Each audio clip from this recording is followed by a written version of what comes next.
What's up, y'all? It's Jordan Sean here. I was in tackle for the University of Colorado. And when I want to learn about sports, I check into the morning run.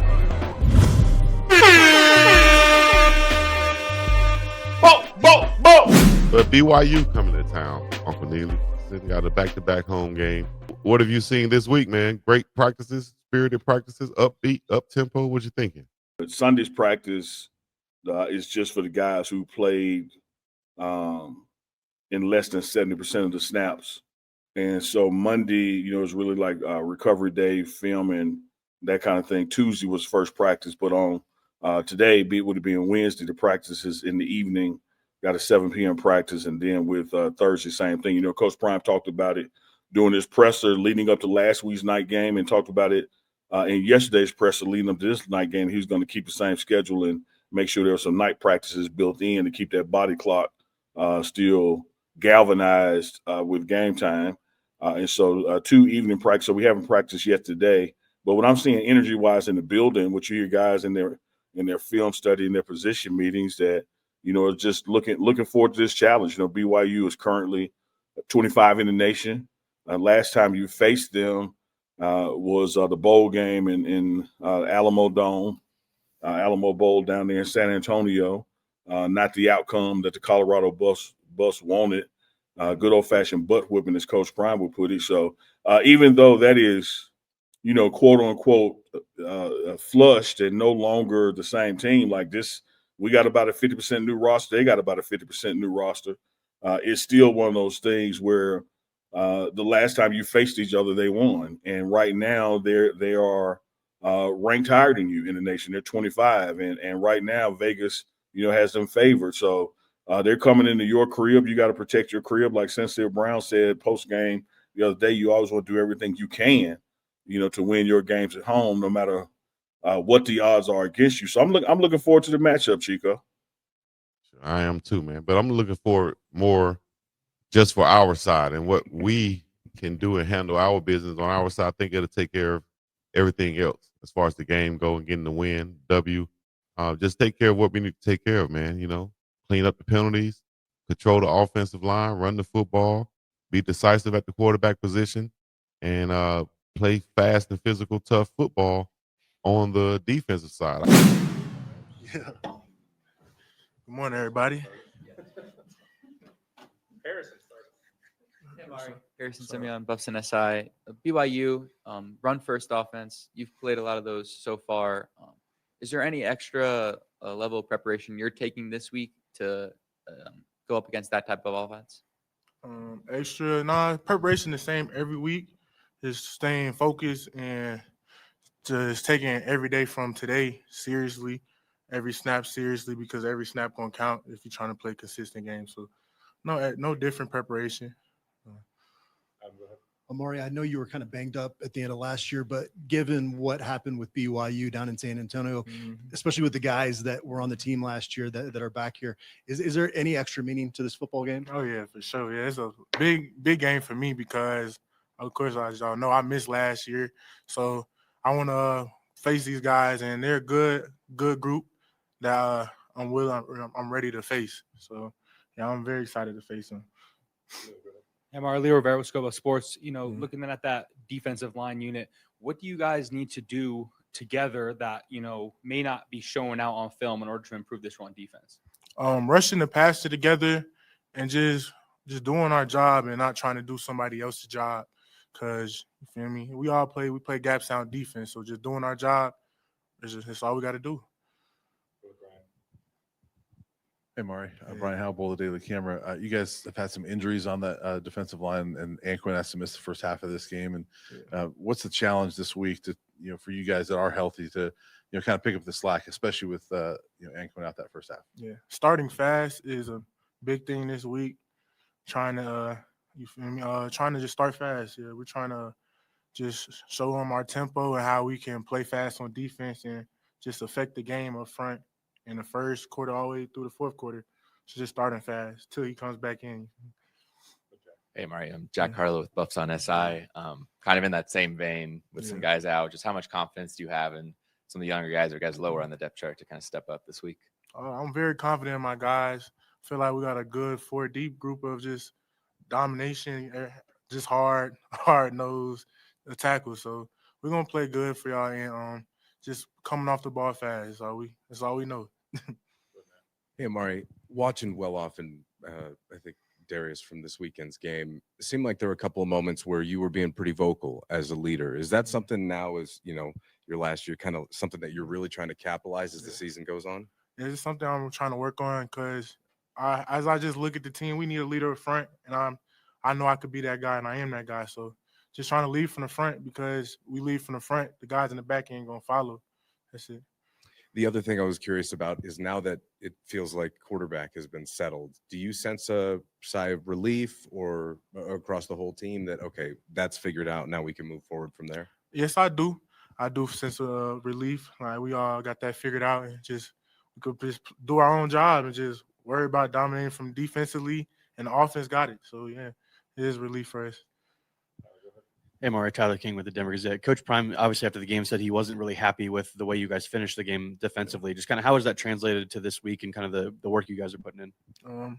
It translates just to basically every down counts. Like just focusing on every play by play, and just it's a simple game. Just playing hard and fast and doing our job is going to affect, and we're just going to play fast throughout the whole game. So just doing that's going.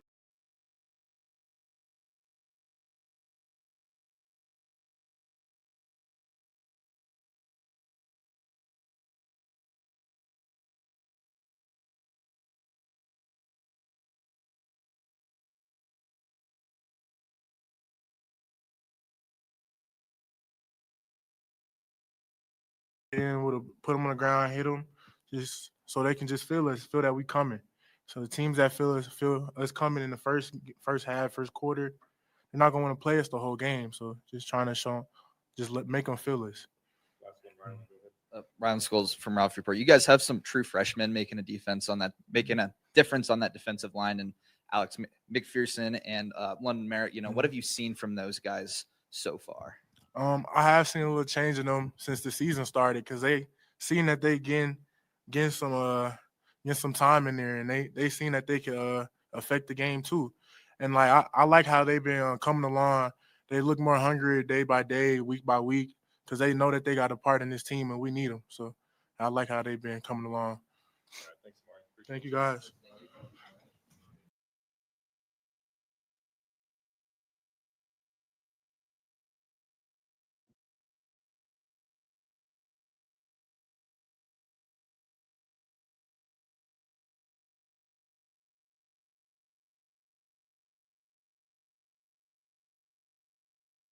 Let me ask you this: same time kickoff, a week apart. How do you think this could affect the team as far as we having the clock is staying the same, our body clock is staying the same, and we're back at home once again for back-to-back ball games? How do you think this would affect the team? I think it's going to help them tremendously because last week was the adjustment. Last week was the doing things different body clock wise. Now this week you're used to it, and so having 2 night practices, we're gonna like we did last week. We practiced Wednesday night and practiced Thursday night. Around 7 p.m. as close to kickoff as you can get it. That helped them last week. Going into this week has been the same mechanic, so they don't have to reset the clock this week. They don't have to get their bodies adjusted to it this week.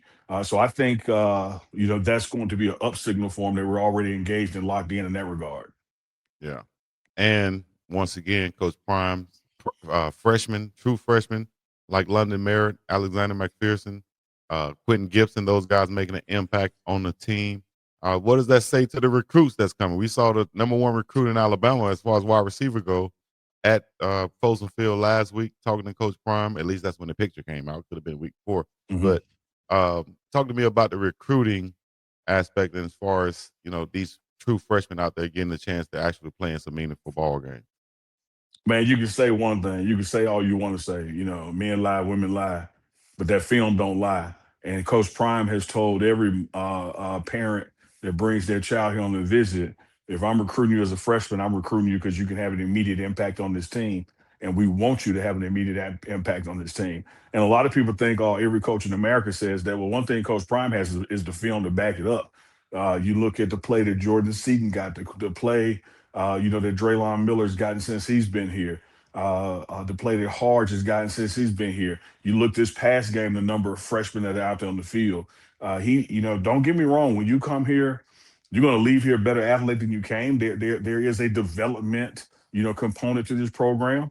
But when they go after freshmen, they're not going after freshmen, so you can play 2 or 3 years later. They want you to have an impact right now. They see something in your game that you can have an impact right now. So whether it's Q for 6, on special teams or going in receiver, he is out there having a measurable impact. He's one ankle tackle away from breaking one. And that's just Coach Prime's philosophy. Like, I'm not going to bring a talented guy in here and let him just sit. If he has what it takes to get on that field, we're going to put him on the field. We don't see sophomores, juniors, seniors, grad students, freshmen. We see buffs. The best buffs at their position are going to play. All right. And if there's a true freshman that's on the team that's playing behind maybe an older guy and that freshman not getting a chance to play right now, it's still setting them up for success in the future. Can you talk about how these young guys can learn from these older guys, these veteran guys that's actually playing in front of them?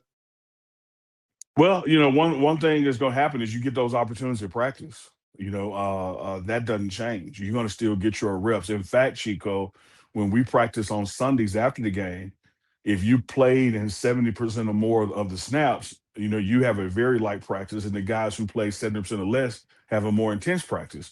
So on Sundays, if you're in a backup role, you're in a primary role at that practice. Show them what you got, like we did last year. Some guys on the scout team, before the season ended, 60% of the scout team had moved up and gotten in the game. And so this is just one of those opportunity-driven things where make the most of your reps. You saw Shadur have to face that in Cleveland. It's the same thing that happens here. You may have limited opportunities per se, but make the most of those opportunities and you move up. And Coach Prime is big on games where, hey, man, if we go out there and do what we can do, if we go out there and do what we're supposed to do, if we go out there and maximize an opportunity. Did we lose you? Look or is that just me? Look to the guy to your left and to your right. Get him in the game. Hit your notification bell so that y'all can get the notification when we do go live, whenever that is.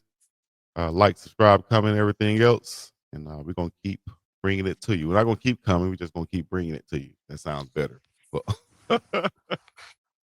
I think they can all galvanize behind that. They can all galvanize behind that one. That's what I'm talking about, baby. Let's go. He ain't lying. Thank y'all for coming out once again. This has been another episode of Morning Run for Phillip Dukes, Uncle Neely, Big Dog Chico. We're going to be up and about it. Phillip Dukes is on assignment.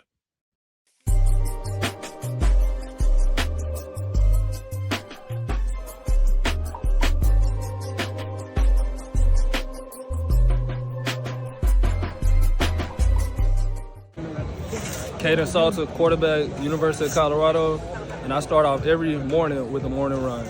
Coach. My dog on? Yeah. Yes, sir. Said, Dukes a quit on? He was sitting here and you walked off again. Hey, think I wasn't going to give my dogs a platform. That's a lie. The devil is a lie.